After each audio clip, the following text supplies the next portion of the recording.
هاك اختي نوضي وحيدي العقد وشمري واجي ونحضروا مع بعضياتنا غريبة طبلة اليوم العيد. كتجي شي حاجة هشيشة ونفقعها كما كتشوفوا، وخرجي منها جوج اشكال، خرجي بالشوكولاتة وخرجيها عادية وحريها بتحميرة الوجه. وما تنسانيش يا اختي من اللايكات ديالك وتشجيعات ديالك وشي تعليق محفز باش نبقى نعطيك دائما الجديد. يلا خليكم للاخر. ما نحضرش مع خواتاتي وحبابي الحلوة غريبة اللي كتجي راقية البنات، راقية بهذا المعنى، وكتجي مشقه وكتجي زوينه البنات. لا لا غريبه النشا نعطيها لك باسرارها اللي خباو عليك. ها نتوما البنات كيفاش كتجي راقيه وكتذوب في الفم. وواخا البنات بخلتوا عليا من التفاعل ديالكم بان لي هبط، كنحط مثلا الوصفه ديالي سيغلا كتجيب واحد التفاعل. وفي يوتيوب ما عرفتش علاش واش كطيح. كنقول لكم ما تنساوناش من اللايكات ديالكم والتشجيعات ديالكم باش بحال هكا كنبقاو حاضرين معكم وكنعطيكم كل ما في قلبي. وما نساوكمش، وان شاء الله ورا رمضان كاين وصفات اللي غتكون ان شاء الله ديال شكل يومي. غير التشجيعات ديالكم البنات باش نبقى مخارطه نبقى مضابطه معكم. تنقول لكم عواشركم بروكا. وقبل ما نبداو حبيباتي اللهم صل وسلم على سيدنا محمد وعلى اله وصحبه اجمعين وندوزو للمقادير. لكم صحه وسلامه. اليوم ان شاء الله غادي نقدم لكم واحد الحليوه اللي غريبه ضروري تعيشكم في طبله العيد. ورغم انني نزلت لكم جوج حلاوي الفقاس وريبه الكنافه اللي شي حاجه زوينه واقتصاديه، ولكن الصراحه بقى فيا الحال شي في التفاعل ديالكم ما بقاش. رغم انني ملي كنحط الوصفه ديالي في التواصل الاجتماعي واحد اخر ما شاء الله تبارك كيكون عندي واحد الجمهور كبير فيها وكيكون واحد التفاعل. مي يوتيوب ما عرفتش علاش ما بقاش التفاعل، ولكن رغم هكاك غنبقى نحط الوصفات الناس اللي كيبغيوني واللي كيشجعوني واللي كيعطيوني موتيفاسيون كما غنقول دائما. فما غاديش نبخل عليكم بالوصفات، رغم ان كما قلت كنبارطاجيها هنا وفي بلايص اخرين. هنا وليت كنلقى عندي في اليوتيوب تفاعل قل، رغم انني كيف الوصفه اللي كنحطها هنا كنحطها في بلاصه. المقادير كما كتشوفوا عندي 250 غرام ديال الزبده حيوانيه، عندي واحد فانيلا، عندي جوج خمارات، عندي 100 غرام كاس معامر ديال العنبه ديال سكر كلاصي، عندي واحد 3 صفر بيضه كما كتشوفوا. عندي الاساس اللي غادي نجمع به الحلوه ديالي هو نص كيلو ديال النشا او مايزينا. انا هنايا راه مخليها حتى باش غنقسم العجينه لجوج، نص غنخليه ناتورال والنص غادي ندير فيه شويه شوكولا فيرميسان باش تعطينا واحد جوج ديكور. غير هو درتو في كونجيلاتور باش ملي غادي نديرو في الحلوه ديالي ما تذوبش ليا يبقى باين. هذا هو علاش درتو، هذا هو السر. كنديرو انا دائما في شي حلوه ولا هذا كنديرو في كونجيلاتور. اول حاجه كما كتشوفوا غادي نخدم الزبده وصفار بيض مزيان، وغادي نخدم بهذيك الفاني اللي ذكرت. تقدروا ديروا هاد الشاسي، تقدروا ديروا هذاك الفاني السائل. وهنا كندير واحد قبيصه الملح، غير قبيصه.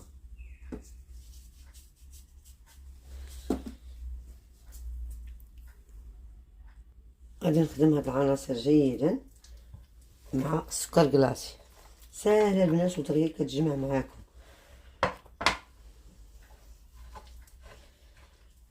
ومن احسن الزبده البنات تكون حيوانيه، ولا بغيتو الطعم داك الزوين وتكون بزاش المطبخ. انا تقريبا جبتها البارح في الليل باش يعطيني داك الطعم.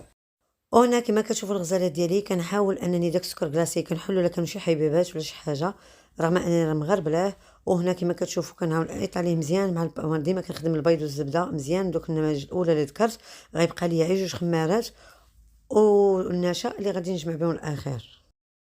صافي كما كتشوفوا الغزالات انا كتبقاو تاطريو في الزبده ديالكم كما قلت لكم ضروري تكون لينه، ولا قالت بان حيوانيه بحال هاد الغريبات كتبغي الزبده حيوانيه تقدري ديري حتى مارغرين. الناس اللي غادي يسولوني، غير انا الصراحه بالنسبه غنصايبها لداري كتعجبني ندير زبده حيوانيه كتعطي واحد اللذه اكثر للحلوه ديالكم.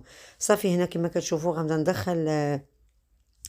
ندخل ديك النشا ديالي. وبالنسبه للمبتدئات ما تخافوش ان فوا غديروا النشا غتبان لكم العجينه بحال ما تتجمعش لكم، لانك تعرفوا مايزينا الذره او النشا انها خفيفه. فبالعكس كنقول لك بقاي تجمعي فيها بشويه بشويه وانت كتزيدي ديك الكميه ديال هذا. والخمارات غنخليهم للاخر.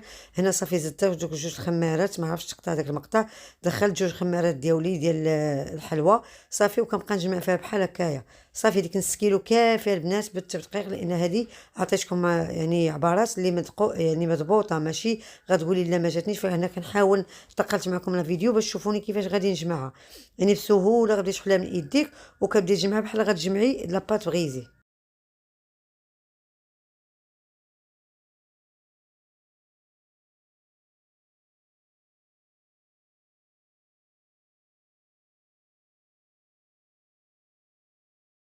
صافي كما كتشوفوا معايا الغزالات، صافي اساس ما اني جات يدي قدام الكاميرا، صافي هنا كنجمع كنحلها من يدي.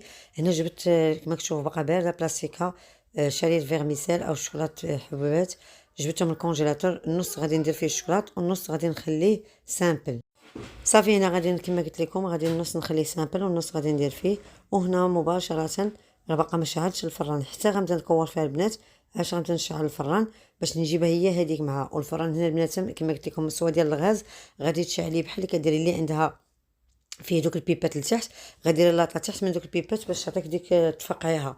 وإلا كان عندكم ديال الفران ديال الضو بحال ديالي فانكم غادي تشعلوه الفوق هو الاول وتجيبوا اللاطا الوسط والفران من التحت. يعني كديري سواء من الفوق نيشان تيطيب تفشق لك، يعني تتفقع باش تهبطي اللاطا لتحت، اولا غديريه الفوق الوسط يطيب او ميم طون من التحت او ميم طون كتفقع كتجيب اللاطا الوسط كما غادي تشوفوا معايا.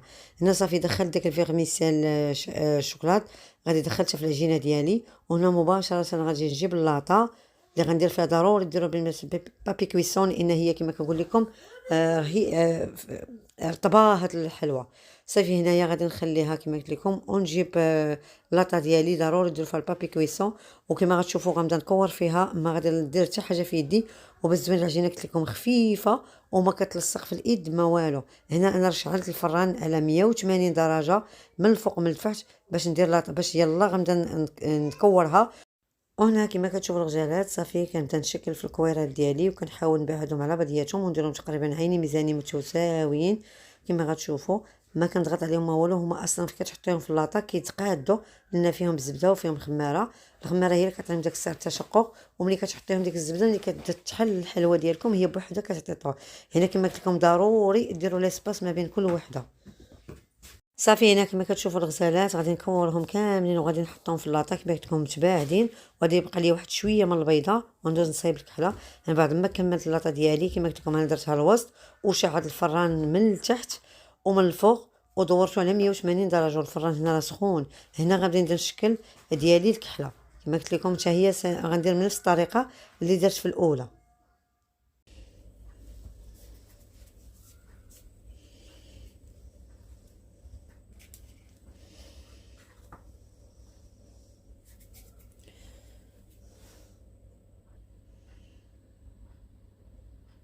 شوفوا هنا ما شاء الله راه باقا مشعلله انا من الفوق كما كتشوفوا على 180 درجه. وهي ما شاء الله بدات دابا غدا تكبر في بلاصه يعني تزيد ومن بعد عاش غدا تشقق ماليه. هنايا ملي كتبدا تشقق البنات شوفوا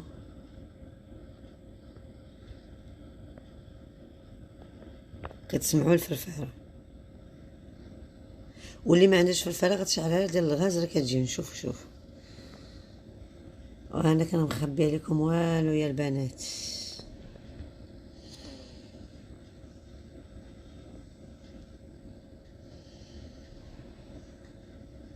تشوفوا بدات كتشقق ليا الكحله شفتوها.